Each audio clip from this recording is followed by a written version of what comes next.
I figure if anyone's so inspired by this thing to start Kesuvos, so I'll just say something on Beis Manal, so you have what to have on Beis Manal. So the Gemara, the Mishnah, the first Mishnah says that a Basul is married on Wednesday, and the Mishnah says because a person's going to have a kindness Basulim potentially, and we want him to be able to come into Bezdin right away. The Gemara Baba Kama says that Ezra's Nasakin Bezdin convenes twice a week on Monday and on Thursday, and therefore he should get married on Wednesday so that he would be able to come in the next morning on Thursday. The obvious question which the Gemara asks is, so if you have Bezdin days on Monday and on Thursday, and you want to get married the day before a Bezdin day, so you could get married on Sunday also. Why isn't it you could get married on Sunday or on Wednesday? And the Gemara answers, Shaktu Chacham Matakanas B'nais Yisrael, that the Chamim were diligent, that they made a takana for the Jewish women, that the husband should tareach b'suda, he should be tareach he should be busy, he should put in effort to the suda, which seems to mean the wedding suda, 3 days, Sunday, Monday, Tuesday, and then Wednesday they're going to get married. So just Pasha Pshat, what is this shaktu? What is the point of the Rabbanan saying they wanted it that the husband should be tareach in the wedding suda for 3 days? Pasha Pshat. So Rashi doesn't explain what exactly the purpose, what exactly the point of shaktu was. So we'll try to get back to maybe figure out what Rashi holds at the end. You'd think, just thinking about it, I don't know, the Rabbanan wanted it that everyone should have a nice wedding. They wanted a person to be able to have a nice wedding, and therefore they required it that you're not allowed to get married at the beginning of the week, because then you're only going to have, they assume that, the Rabbanan are assuming you're not going to prepare from before Shabbos for an event that after Shabbos. So if you got married at the beginning of the week, you're not going to have so much time to prepare for the Suda. It's not going to be such a nice Suda. So they wanted to make it, you have to have the wedding on Wednesday, not Sunday, Monday, or Tuesday, so you have 3 days to prepare for the Suda. Fine. So the Rabbanan wanted it, maybe once Pasha, the Rabbanan wanted everyone to have nice weddings, to start off the marriage on a nice note. Maybe that's the pshat. Problem is, and the Ramban asks, and the Ramban doesn't tell you what he says is the Pasha pshat, he just starts up with a kasha right away, so you have to figure out what he thought originally. But the Ramban asks, what's the pshat that it's takanas b'nois Yisrael? B'nois Yisrael is for the girls, for them. Why is it for? What about the shaktu is for the girls themselves? Why the girls and not the men? It's only for the girls. It's not for the men. So says the Ramban. The Ramban says the pshat and shaktu is what it means is that the husband is supposed to prepare all the food for the 7 days for the Sheva Brachas, is that for the whole week after the wedding. All that food he's supposed to prepare it before the wedding itself. And therefore, so how does he answer the question? He says, therefore, the husband will be available to spend time with his wife the whole week after the wedding. Because if it would be that every night the husband's busy having to prepare that night's meal for the Sheva Brachas, so he would have no time to spend with his wife in the first week of marriage. So that's what the Ramban says, Shaktu Chama Takanas B'nois Yisrael, that he should have all the food prepared from before, and therefore he has the time to be able to spend with his wife. Fine. You can ask, maybe there's two problems with the Ramban. One is that the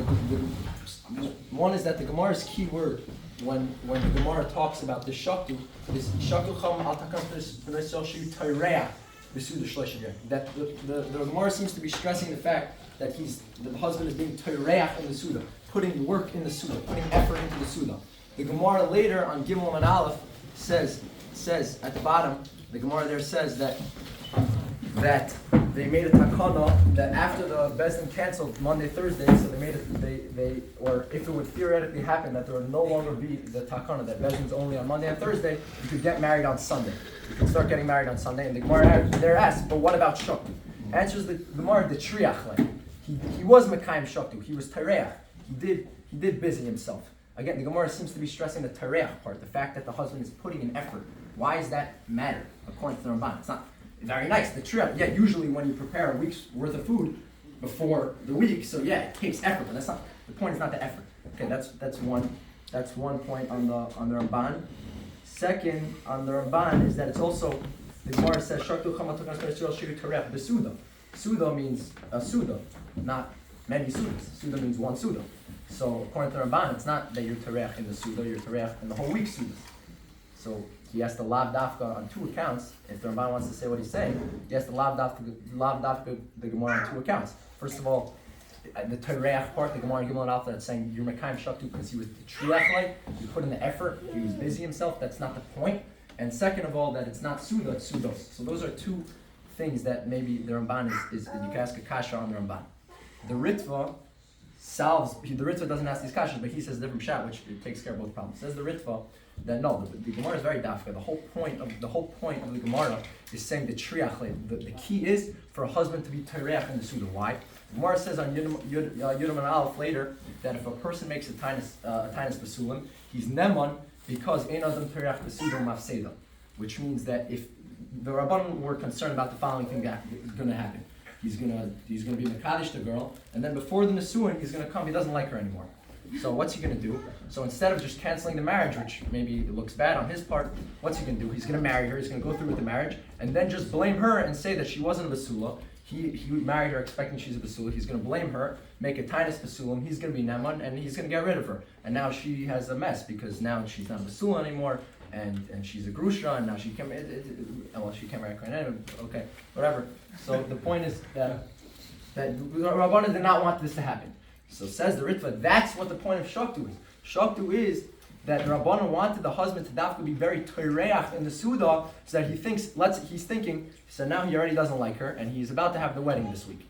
So he thinks, either I could go through with the wedding and then just make up a lie about her after. But wait, the Chum are making me prepare 3 whole days, spend 3 days preparing for the wedding. I don't want to do that. So instead, he'll just cancel the wedding now, and everything will be much better. That's how the Ritva learns what Shaktu is. And therefore, it also comes out that if he is Shaktu and he does do the 3 days, and they have them, and they get married, and then he does taka make a tinus basulim, it will come out that he's probably telling the truth. Because if we just wanted to lie about her, and because he hates her, he probably just wouldn't have been Tereach in the first place to go through with the wedding. Fine. So we have machlokes between the Ramban and the Ritva. What is the pshat of Shaktu? I think it comes out you could have a big nafkamina here between the Ritva and the Ramban. You can have a nafkamina if you're a person. Let's say you're the Prince of England. That if when you get married, you literally don't have to do anything. You could just say, I'm getting married. You pick a day and they prepare everything for you. You're not being Tereach at all. So according to the Ramban, the whole point of Shaktu is that you're free the week of the wedding. As long as the food is prepared before the wedding, you're good. So whether you take care of that preparation, whether other people take care of that preparation, that's fine. Everything's fine. So according to the Ramban, you should be good if other people take care of the wedding for you. According to the Ritva, the whole point is that the person himself has to be Tereach to serve as a deterrent for him. I'm not going to marry her with having in mind that I'm just going to make a fake tinus basulam on her. So if other people are going to do it for him, that doesn't solve it's not going to solve the problem, because still he could hate her and he's not going to be Tereach this week. Yeah, but other people are going to do it. So he thinks anyway, even though he hates her, since other people are doing the tircha for him and not he himself, so he'll go through with the wedding, and then he'll make the fake tinus basulam after. So it should come out, I think, that according to the Ritva, the din of Shaktu has to be that the person himself, the husband himself, is Tereach, versus according to the Ramban, no, as long as the food is prepared, that's good. Okay.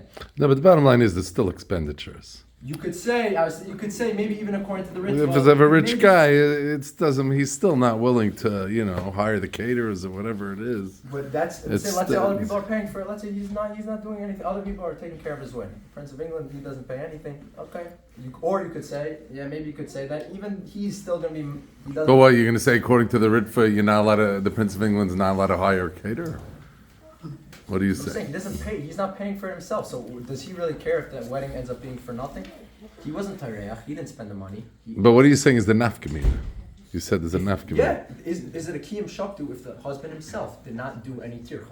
If everybody else did the tircha for him and he did not do any tircha, is that a kiyum of shaktu? It's easier for him to go through with. And therefore what? And therefore, according to the Ritva, it's not a kiyum of shaktu, and therefore what? The chamim are making he himself. Therefore, he's not neman on a tinus basulam. What's the nafkamina? You're saying he's a nafkamina. That he has to do it. That he has to put in work. Personal chiv? Okay. That's an individual thing. So this halacha He has to actually do it. He has to work. Whatever they make him do, okay. He has to work. When did it become a woman's responsibility to pay for the chasana? Yeah, right. Definitely after the time of the Gemara. I was not understanding why the husband was cooking. Yeah. That's how it used to be.